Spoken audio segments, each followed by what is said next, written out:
안녕하세요. 박형규입니다. 오늘이 생명기술 마지막 시간이네요. 한번 마지막 시간이니까 한번 배워봅시다. 화이팅! 자, 그럼 오늘 배울 부분은 바이오매스라는 건데요. 바이오매스라고 부르는 거는 기존에 배웠던 핵치와 유전자 제조와 이 조직배양 얘네들이랑은 좀 궤도가 달라요. 얘 혼자 좀 따로 노는 경향이 있어서 수업 내용을 따로 뺐고요. 바로 전 시간에 수업 내용을 정리를 해줬는데요. 이유는 뭐냐면 지금 하고자 하는 건 뭐냐면 연료를 만들어 보자 라는 개념이에요. 바이오매스의 뜻을 우리가 사전적인 의미를 찾아본다면은 사전적인 의미는 식물, 해조류, 가축의 분뇨, 음식물 쓰레기 등을 태우거나 발효시켜서 연료로 만드는 석유 대체 에너지다 라고 써있거든.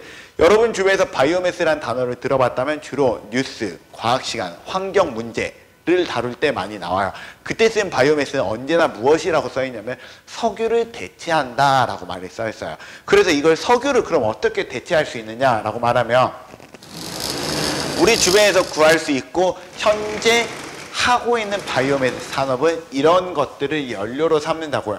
무언가 연료로 삼는다는 말은 반대로 말해 얘네들이 탄다라는 거거든. 우리가 물질을 태우기 위해서 반드시 필요한 성분이 하나 있어요. 뭐가 있을까요? 물질을 태우려면 물질 안에 탄소라는 성분이 있어요. 그 탄소라는 성분만 물질 내에 있잖아. 이걸 가지고 태워가지고 연료를 쓸 수 있단 말이에요. 근데 우리가 이 연료를 만들 때는 우리가 가장 주목을 하는 게 뭐냐면 우리 주변에 연료 뭐뭐 쓰지? 우리 주변에서 쓰는 연료 석유라는 원료를 쓰잖아. 이 석유라고 말하는 거는 좀 큰 범위니까 석유를 좀 나눠보자면은 휘발유, 두 번째 경유, 세 번째 LPG 이 세 가지를 많이 쓰고 또 하나 더 이야기해보자면 시골 같은 데서는 목재를 가지고 연료를 쓰기도 하기 때문에 목재, 목재라 부르지 않고 땔감이라 부르죠. 이런 걸 우리가 연료로 쓰는데 우리가 이런 연료를 조금 더 효율적으로 생산을 해가지고 우리가 채취를 해서 쓰는 게 아니라 바닥이나 이런 땅속을 우리가 땅을 파가지고 채취하는 게 아니라 우리 주변에 흔하게 구할 수 있는 거를 생산해보면 안 될까라고 고민을 하는 게 바로 무엇이다? 지금 이야기하는 바이오매스 산업이에요. 그 바이오매스 산업이라고 말하는 건 좀 범위가 크고요. 가까이 대해서 하나하나 이야기할 때 휘발유를 만드는 바이오매스, 경유, LPG, 땔감을 만든 바이오매스가 조금씩 산업은 다를 수 있습니다. 그래서 주로 많이 하는 게 여기 보이는 이런 거. 이게 뭐지? 옥수수. 그러니까 먹을 수 있는 거. 먹을 수 있는 작물을 이용하는 바이오매스 산업도 있고요. 두 번째, 이런 나무, 폐목재. 세 번째, 이런 거, 해조류, 미역 같은 거. 네 번째, 이게 뭘까요? 응가, 가축의 분뇨. 이런 걸 가지고 만드는 경우도 있고 마지막으로 음식물 쓰레기 같은 거. 얘네들이 모두 다 공통적으로 포함하고 있는 뭐다? 탄소라는 걸 포함하고 있기 때문에 이거를 한번 태워보자 라고 이야기를 해보는 거예요. 그래서 이런 바이오매스 산업의 가장 큰 특징은 뭐냐면 첫 번째, 재생이 가능하고요. 그 다음 환경 파괴가 굉장히 적어요.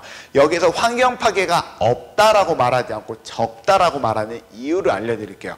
우리가 화석연료라는 이 석유라는 걸 쓰면은 굉장히 사람들 환경을 파괴한다 이야기하잖아요. 환경을 어떤 걸 파괴하지?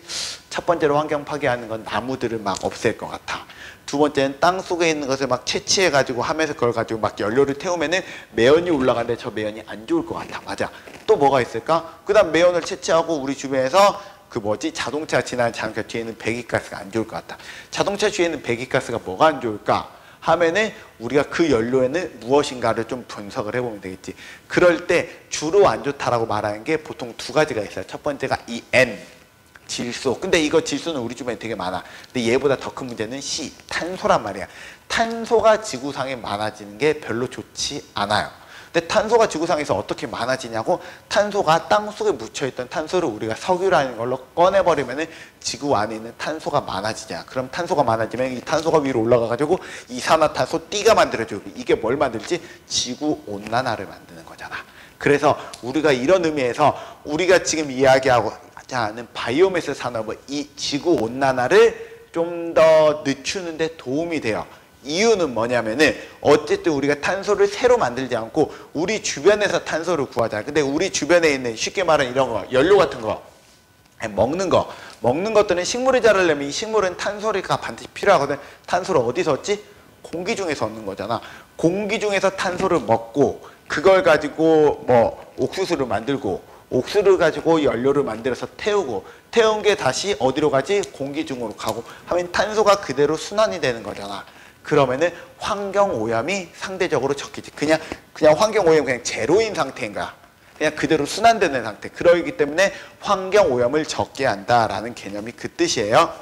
자, 두 번째, 원료를 생산 가능합니다. 원료를 생산 가능하다. 자, 2번에 원료를 생산 가능하고 원료 고갈 위험이 상대적으로 낮다. 원료가 생산 가능하다는 점이 굉장히 큰 장점이란 말이에요. 왜냐하면 우리가 석유라는 거 우리나라에선 실제로 만들 수가 없지. 석탄은 조금 있었지만 석유가 없잖아. 근데 우리 산업의 지금 기본이 석유란 말이야. 근데 이런 석유 같은 게 없다라면은 우리가 상대적으로 석유가 많은 국가들은 부유하고 거기에선 계속 석유만을 채취하다 보니까 다른 산업은 발전이 못하고 그러다 보니까 석유 가격이 조금만 흔들어진다 해도 그 나라는 막 쫄딱 망한다 그러고 우리나라는 그 나라의 석유를 우리가 수입을 해야 되기 때문에 석유 가격이 굉장히 조금만 달라지면 우리나라 산업 전반이 다 흔들리는 현상이 우리가 발생하기 때문에 석유라는 게 생각보다 우리 주변에 되게 깊게 들어와 있거든. 그런 게 때문에 우리가 지금 이야기하고자 하는 석유의 의존도를 낮춘다는 건 되게 중요해요. 여러분, 이거는 여담인데요. 우리 주변에 석유가 얼마나 많이 들어와 있냐면 석유가 일단 없다면 안 되는 것부터 이야기해 볼게요. 석유가 없으면 첫 번째, 자동차가 안 움직여요. 자동차가 안 움직이면은 모든 물류가 다 제로가 되는 거야. 물류가 움직이지 않아. 두 번째, 뭐가 문제지? 두 번째는 여러분, 옷이 없어요. 요거 옷 뭘로 만드는 줄 알아? 옷 만들 때 여러분 폴리우레탄, 폴리에스테르, 폴리에스터 이런 말 들어본 적 있나요? 폴리라고 말하는 이런 원료들 합성섬유라고 통칭해서 말하는데 이 합성섬유는 어디에서 나온 걸까요? 바로 석유의 일부 성분인 나프타에서 나온 성분이에요. 즉 옷도 못 만들어. 세 번째, 고무도 못 만들어요. 고무라고 부르는 거 여러분 고무나무에서 고무 채취해서 여러분 신발 만드는 생각하면 내가 이럴 때 여기 신발이 있잖아. 이거 고무 어떻게 만들어? 이거 다 합성고무라는 걸로 만든 거거든. 이 합성고무라는 것도 다 어디서 만든 거야? 다 석유에서 나온 거야. 여학생들 화장품도 못 만들어. 화장품의 성분들 중에 굉장히 중요해. 미끌미끌한 성분들 그거 다 어디서 나온 거야? 다 석유에서 나온 거야. 해서 석유라고 말한 게 이게 산업이 되게 크단 말이야. 그래서 이게 없으면 우리 생활이 진짜로 몇 백 년이 아니라 심한 몇 천 년까지도 뒤로 밀려버릴 수가 있기 때문에 석유 산업이 되게 중요하답니다.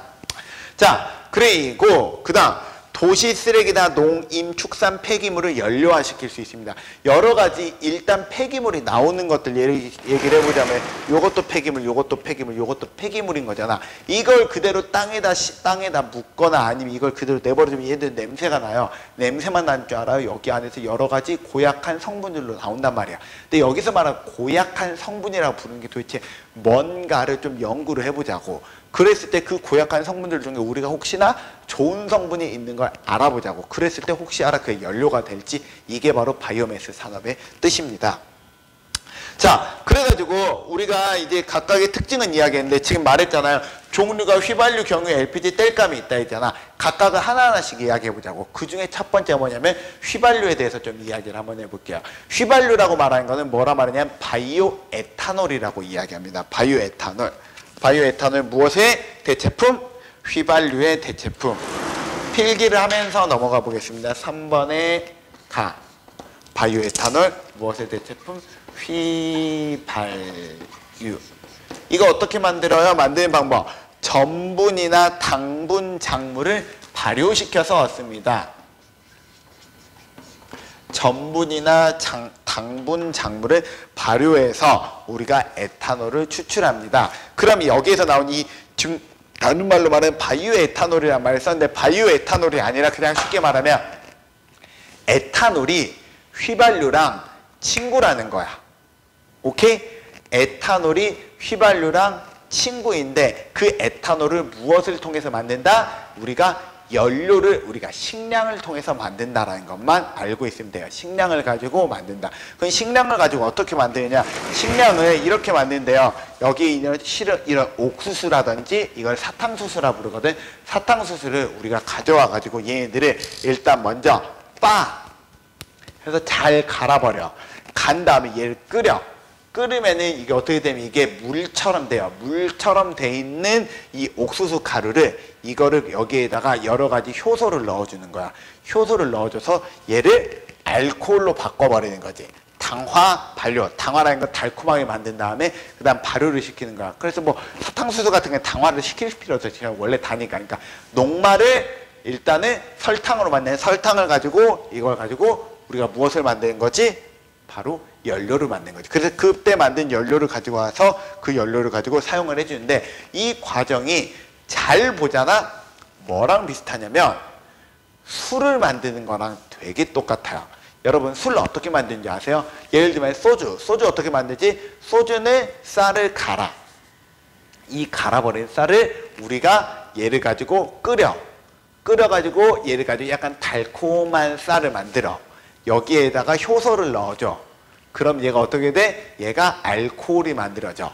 이 에탄올, 알코올을 가지고 얘를 가지고 만들어진 걸로 물을 섞어줘. 그러면 소주가 된단 말이야.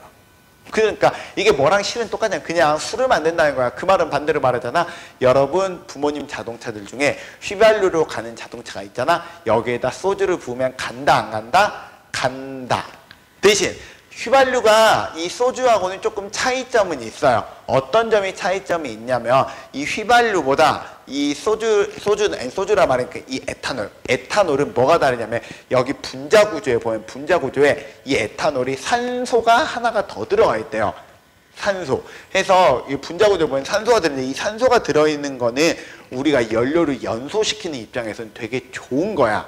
왜 좋냐면 우리가 물질이 연소하기 위해서는 필요한 게 세 가지가 필요하잖아요. 무엇이 필요하지? 첫 번째 탈물질, 두 번째 산소, 세 번째 발화점 이상의 온도가 필요하잖아. 그 중에 산소가 내부에 갖고 있으니까 이게 마치 산소 탱크가 바로 옆에 있는 거랑 동일한 효과를 갖고 있단 말이야. 그러니까 타면서 거기는 산소까지 같이 써버리니까 완전 연소가 굉장히 잘 돼요.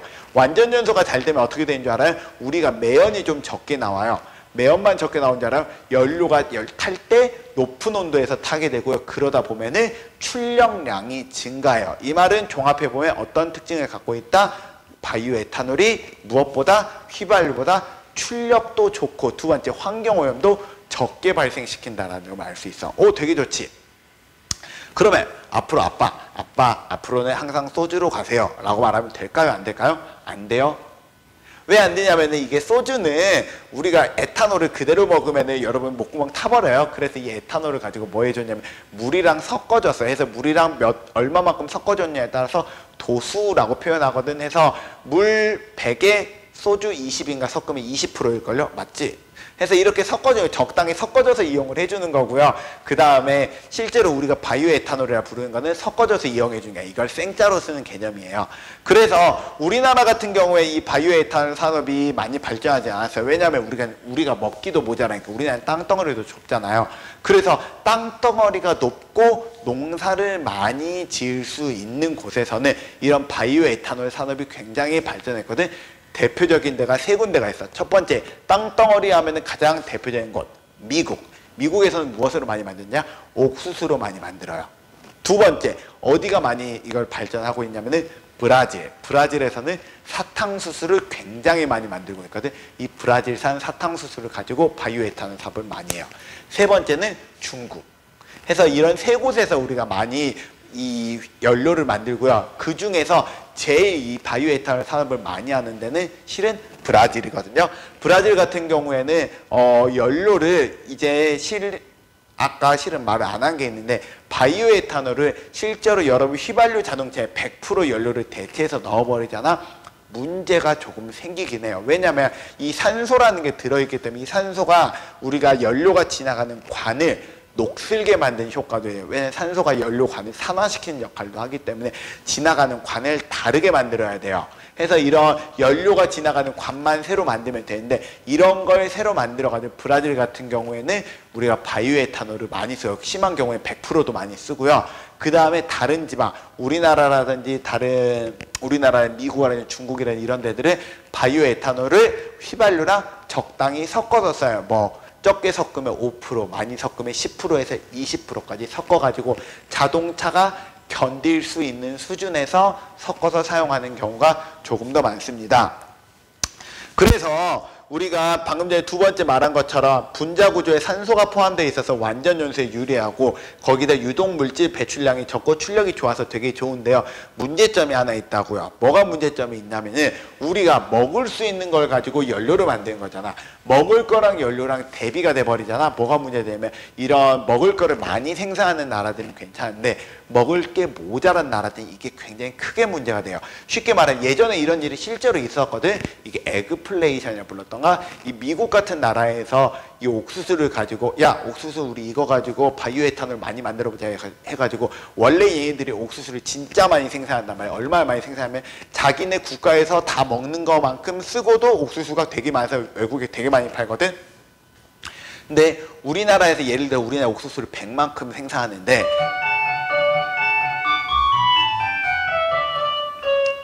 이 100 중에서 자기네 나라에서 실제로 소모하는 게 10만 소모하고 90은 외국으로 수출했단 말이야. 근데 바이오메탄올 산업이 막 발전하다 보니까 100 중에서 10을 쓰는 게 아니라 20, 30을 쓰기 시작을 했어.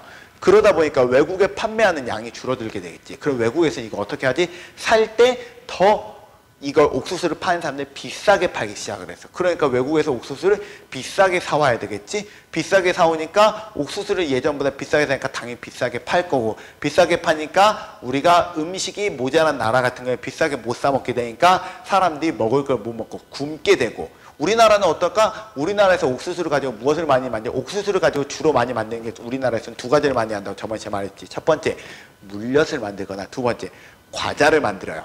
물엿이나 과자나 둘 다 어디에 들어가는 거지? 우리가 먹는 음식들 중에 과자류에 많이 들어가는 거잖아요. 그러니까 과자 가격이 높아지고 그 다음에 뭔가 달콤한 게 들어가는 거면 그놈의 가격도 높아진단 말이에요. 그러니까 모든 식료품 가격이 같이 막 움직여버리는 굉장히 이상한 현상이 발생할 수 있기 때문에 옛날에 우리나라에서도 옛날에 농사가 잘 안 되는 것 같잖아. 그러면은 나라에서 우리나라는 올해 농사가 잘 안 됐으니까 술을 만들지 마시오라고 말하는, 술을 만들지 말라는 명령을 내리기도 할 만큼 술로 만든다는 건 굉장히 위험한 거기도 해요.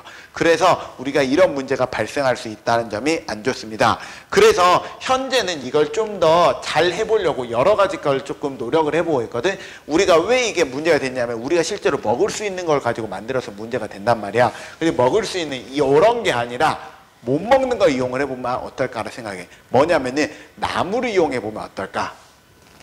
나무를 이용해서 만들면 되는 거지. 이건 사람이 먹지 않잖아. 그래서 나무를 이용해서 이걸 가지고 바이오에탄을 만들면 안 될까라는 산업이 발전을 두 번째로 시작하고 있거든. 근데 이게 좀 더 어려워. 왜냐면 먹을 거라고 말한 건 녹말이라는 성분을 갖고 있거든. 녹말은 쉽게 당분으로 바뀌고 이 당분은 쉽게 바이오에탄올로 바뀌는데요. 나무 같은 경우에는 바꾸려면 바꿔지는 방법이 더 복잡하고 효율이 많이 떨어져 해서 쉽게 말하면 돈이 좀 잘 안 돼. 하지만 그런 것도 우리가 현재 연구 중이고요. 또 하나는 어떤 걸 우리가 생각하고 있냐면 먹을 수 없거나 잘 안 먹는 걸 좀 이용해보자 라고 이야기해가지고 해조류를 이용을 해주게 돼요. 실은 해조류는 바이오에탄올이라기보다는 바이오디젤, 경유에 우리가 좀 더 많이 힘을 쓰고 있긴 한데 어쨌든 해조류 같은 것도 우리가 이용을 해가지고 이걸 가지고 바이오에탄올이나 바이오디젤 같은 거 만들려고 합니다. 이거 현재 우리나라에서도 이렇게 하고 있고 외국에서도 동일한 걸 연구 중입니다. 그 다음 이번에는 두 번째로 바이오디젤에 대해서 이야기해 볼게요. 바이오디젤이라는 건 뭐냐면 우리가 쉽게 말하면 연료, 경유라는 걸 쓰는데 이때 연료를 무엇을 쓰는 거냐? 식용유를 쓰는 거야. 식용유. 기름을 써가지고 연료를 쓴다고. 그러면 선생님, 그러면 아빠 차가 좀 큰 SUV인데요. 거기에다가 집에서 쓰고 있는 콩기름, 아니면 유채씨유, 그러니까 카놀라유, 아니면 올리브유 넣으면 자동차 가나요? 요것도 마찬가지로 간다 안 간다? 가요. 이것도 쭉 가. 해서 여기에 필기를 하면서 거기에 대한 내용을 좀 이야기해 줄게요. 바이오디젤이라고 부르는 건 뭐냐면은 경유의 대체품이에요.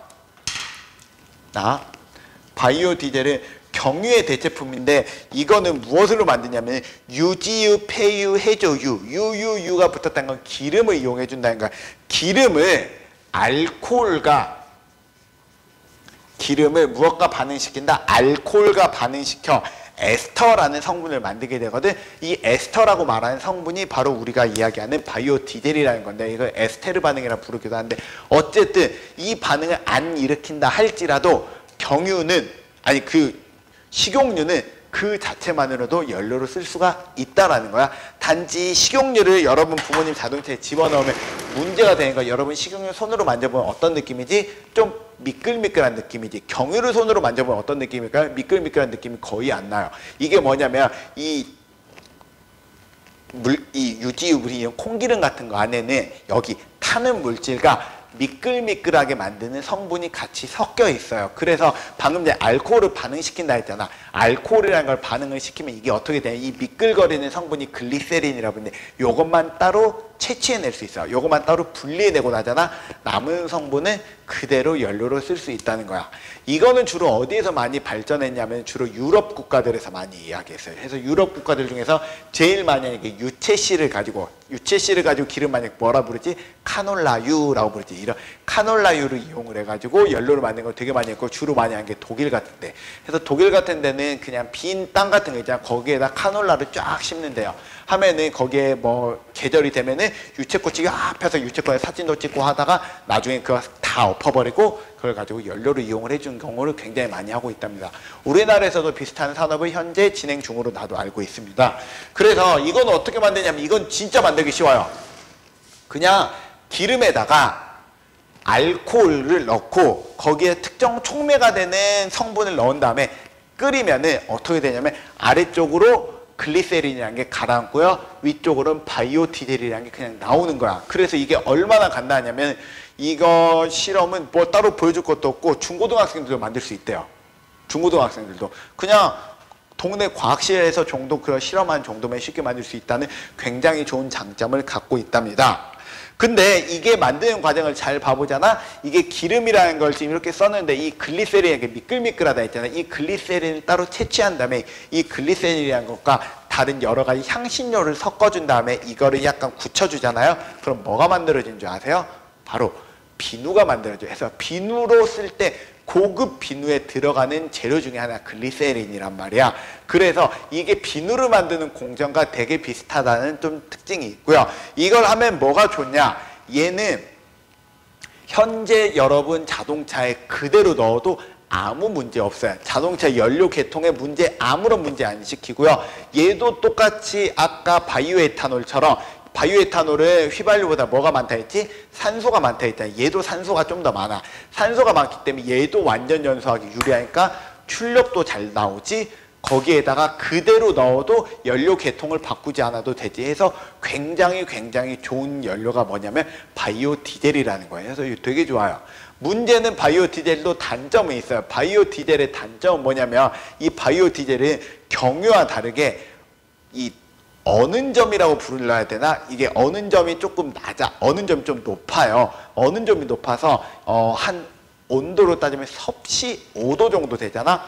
5도 정도 되는 날씨 좀 쌀쌀하겠지. 쌀쌀한 날씨가 되면은 이 기름 위에 허옇게 뭔가 떠요. 그러니까 뭐랑 비슷하냐면 여러분 고깃집에서 고기 먹어봤나요? 삼겹살 먹으면 기름 엄청 많이. 삼겹살 다 먹고 그 삼겹살 기름 이렇게 어디다 발라놓잖아. 그리고 나서 좀 한참 놀다가 이 기름 씻고 나면 그 기름 위에 허옇게 기름 뜬 거 본 적 있나요? 그게 여러분 자동차에도 동일한 효과가 일어나 버려요. 근데 그게 떠버리면 어떻게 될까요? 그 기름은 못 써요. 그 기름은 다시 따뜻하게 만들어야만 쓸 수 있다는 단점이 현재 있어요. 그래서 우리가 경유에 비해 어는 점이 높고 저온에서는 그렇게 허옇게 떠버리는 현상이 발생하기 때문에 그것이 조금 안 좋거든. 그래서 현재는 우리나라나 외국 같은 경우에는 그래서 섞어서 많이 써요. 어쨌든 휘발유나 경유를 쓰는 것보다 이걸 섞어서 쓴다라면은 그것들의 뭐라 말해야 되지?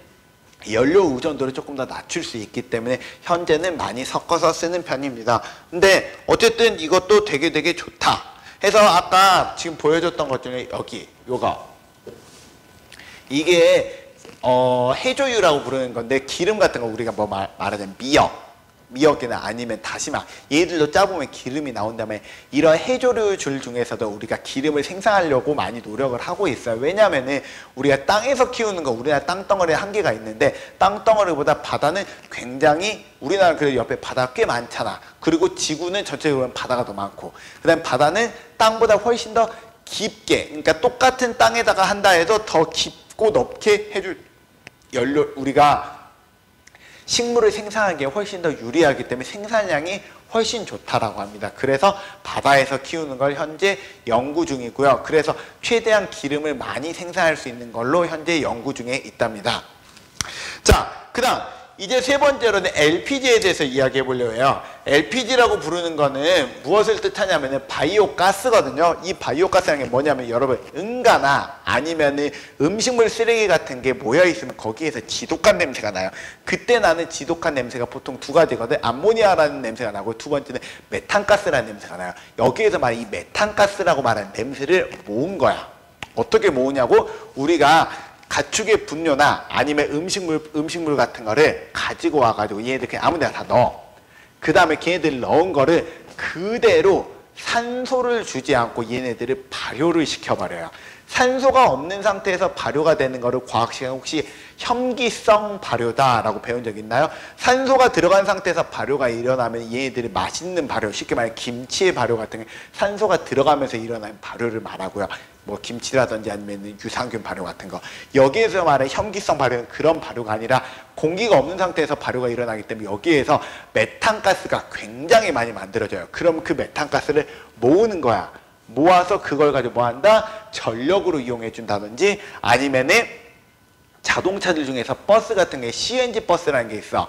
이 CNG 버스는 뭐냐면은 그 천연가스 버스인데요. 이 천연가스 버스에다 넣어주다든지 이렇게 넣어줄 때 사용을 해줄 때 이걸 사용해 줄 수 있답니다. 그래서 바이오가스라고 말하는 거는 위쪽으로 뺀 걸 가지고 연료를 쓰고 아래쪽에 이거 퇴비로 쓰는 걸로 나는 알고 있는데 이처럼 가축의 분뇨나 음식물 쓰레기를 혐기 발효해서 메탄가스를 추출하는 걸 보고 말한답니다. 자,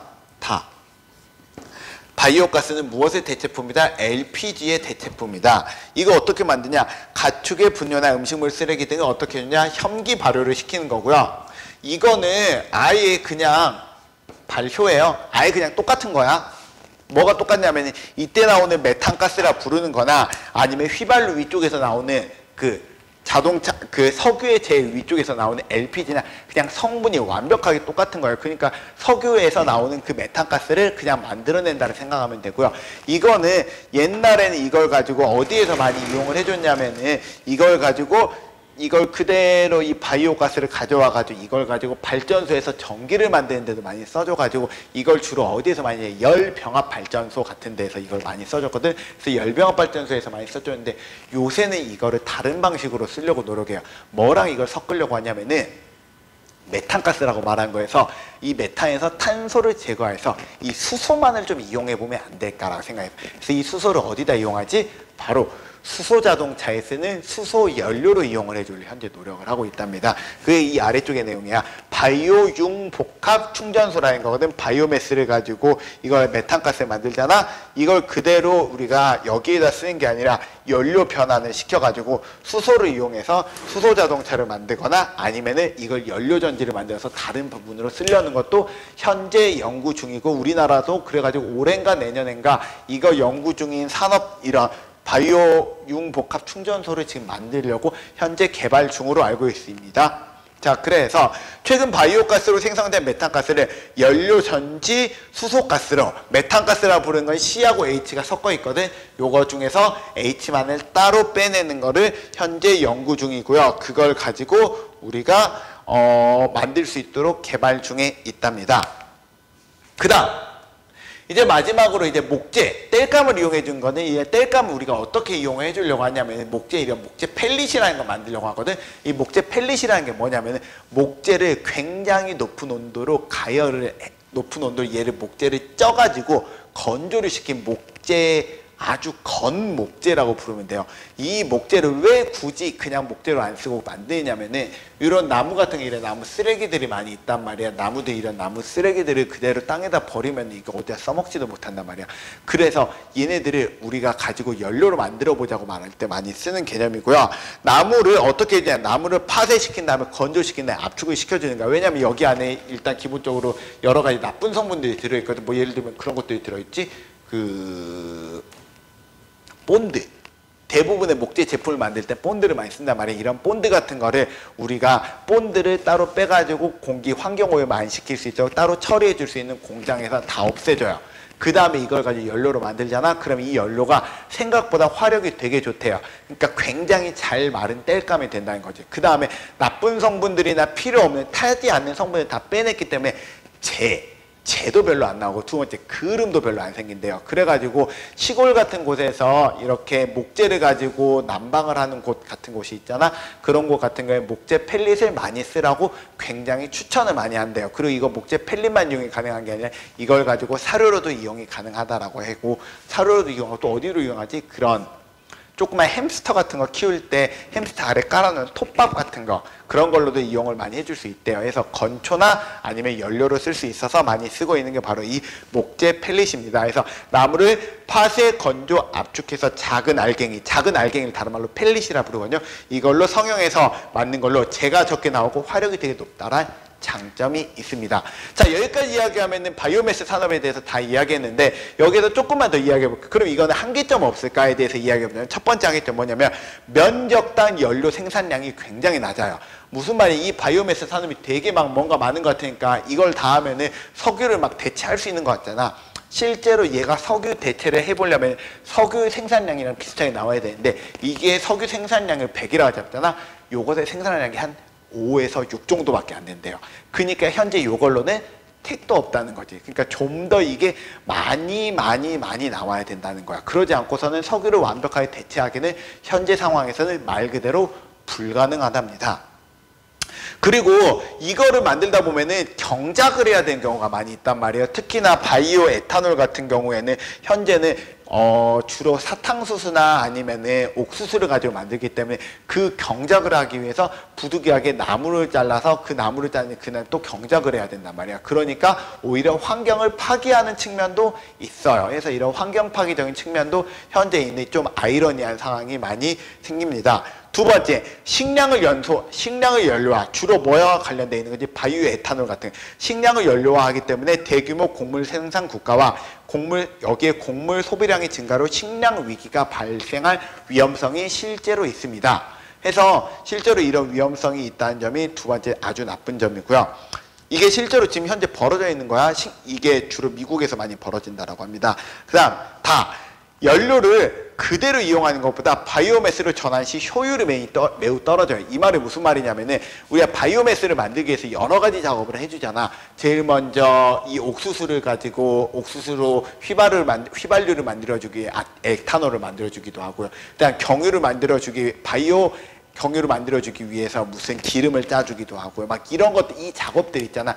작업을 하나하나 하면 할수록 생각보다 연료 소모율이 되게 많대요. 그러니까 투자를 100을 투자하잖아. 100을 투자하면 실제로 건지는 게 5, 6 요 정도밖에 건질 수가 없대요. 그래서 이게 연료 변환율을 높이는 작업을 현재 연구 중이지만 현재 연료 변환 효율이 좀 안 좋다는 점이 단점이 있고요. 마지막으로 현재 개발이 초기 단계란 말이에요. 그러니까 효율적으로, 이게 두 번째 말이랑 이 세 번째 말이 네 번째 말이 똑같은 말이거든. 우리가 기왕이면 해조유를 쓰고 싶으면 기름을 많이 생산하는 해조유를 쓰고 싶고, 기왕이면 바이오에탄올을 쓰고 싶으면 사람은 먹을 수 없지만 연료로 만들기 굉장히 유리한 바이오메탄올을 쓰고 싶고, 이런 것들이 현재 개발 중이지만 아직 개발 초기 단계라는 점이 좀 안 좋은 점이다. 자, 마지막으로 한 가지만 더 이야기해 볼게요. 요거 목재로 사용하는 게 반드시 나쁠까에 대해서 좀 우리가 잠깐만 이야기하고 넘어가 볼게요. 우리가 지금 이야기하다 보면 목재를 막 쓰세요가 되는데, 여러분 목재를 쓰면 반드시 나쁠까요? 목재라는 게 여러분 쓰면 나쁠까 좋을까에 대해서 이야기하려면 목재를 썼을 때 좋은 점부터 이야기하는 게 좋아요. 목재를 쓰면 어떤 점이 좋을까요? 지구를 위해서 나무가 해주는 일을 우리가 이야기해보자면 보통 세 가지 정도가 있어요. 첫 번째, 이산화탄소를 흡수하고, 두 번째, 산소를 공급하고, 세 번째, 생태계를 보존시킨다는 세 가지 장점을 갖고 있어요. 그러면 이 관점에서 나무를 쓰면 뭐가 좋은지 한번 봐봅시다. 첫 번째, 이산화탄소를 흡수한다는데 나무를 쓴다고 말하면 우리가 목재는 주로 어떤 나무를 쓰냐면 나무 중에 장성한 나무를 쓰거든. 얼마나 지난 나무를 써요? 한 70년에서 80년 자란 나무를 써요. 근데 있잖아요, 나무들은 실은 70년, 80년 된 나무보다 40년, 50년 대 조금 나무 중 젊은 나무가 이산화탄소를 더 많이 흡수하는 거 아시나요? 나무가 이것보다 실제로 나무는 흡수하는 양을 보잖아. 어느 정도 이상 지나고 나면 나무들이 늙어가지고 할머니, 할아버지보다는 너희들이나 너희 엄마, 아빠 밥을 많이 먹듯이 젊은 나무들이 산소 흡수율이 더, 우리가 산소를 만들어주거나 이산화탄소 흡수율이 더 좋아요.